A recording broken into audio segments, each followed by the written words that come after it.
नमस्ते मित्रों, मेरा नाम राजू गुप्ता है। मैं बुंदेलखंड विश्वविद्यालय के विधि विभाग का छात्र हूँ। मैं बताने वाला हूँ कि नई शिक्षा नीति के क्या लाभ और क्या हानियाँ हैं। मैं उसे बताना चाहता हूँ। सबसे पहले हम देखते हैं कि इनके लाभ क्या हैं। सबसे पहले नंबर 1 क्या कहते हैं कि अब कक्षा 5 के कक्षा 5 से ही सभी को उनकी मातृभाषा, उनके रीजनल क्षेत्रीय भाषा में है प्रारंभिक शिक्षा दी जाएगी। ठीक है। दूसरी विशेषता यह है कि पूरे देश में सभी कॉलेजों में समान विषय और समान पाठ्यक्रम होगा। सभी में सिलेबस समान होंगे, सभी पाठ्यक्रम भी समान होंगे। तीसरी विशेषता है कि अब छात्रों को छठी क्लास से इंटर्नशिप में शामिल हो सकते हैं। उसे अब व्यवहारिक ज्ञान दिया जाएगा। अब जो विद्यार्थी वोकेशनल कोई कोर्स करता है जिसमें वो सिलाई कैसे होती है, बढ़ई का काम कैसे होता है, इंजीनियरिंग कैसे होता है, मतलब छोटे छोटे से टॉर्च वगैरह बनाने का क्या है, वो इंटर्नशिप करने लगेंगे। व्यवहारिक ज्ञान उसे प्रैक्टिकली, और बच्चे को इसी चीज़ में तो इंटरेस्ट भी आती थी। और चौथी विशेषता है कि इसमें राष्ट्रीय शिक्षा नीति में संस्कृत भाषा को मुख्य धारा में लाया गया है। इसमें संस्कृत भाषा को बढ़ावा देने के लिए मुख्य धारा में जो कि हमें भारत का विरासत है संस्कृत भाषा, इसे शामिल किया गया, जो कि बहुत अच्छी बात है।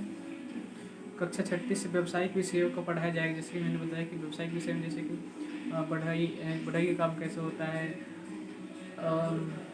सिलाई का काम कैसे होता है, खाना कैसे बनते हैं, मतलब इस तरीके का जो व्यवहारिक ज्ञान होता है, फर्स्ट एड कैसे होता है, इस तरीके का व्यवहारिक ज्ञान बच्चे को 6ठी क्लास से ही दी जाएगी।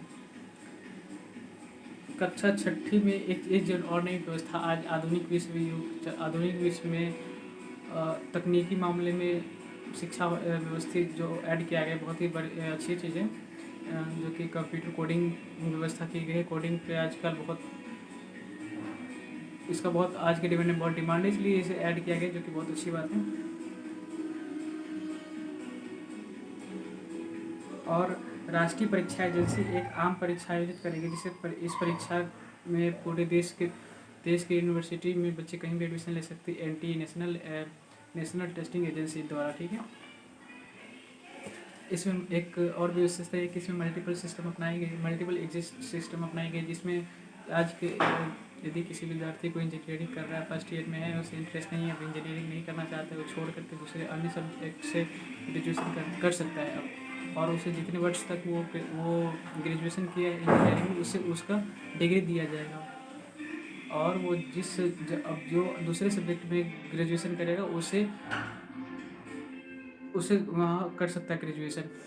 और सब एक और विशेषता यह है कि इसमें स्ट्रीम को ख़त्म कर दिया गया है। जैसे कि 10th के बाद बच्चे आर्ट्स, कॉमर्स या साइंस लेते थे, अब ऐसा नहीं है। अब जो इंटरेस्ट जिसमें बच्चा की रुचि होगी वही वो लेंगे और उसी में पढ़ाई करेंगे, जो कि एक बहुत ही सराहनीय कार्य किया गया है।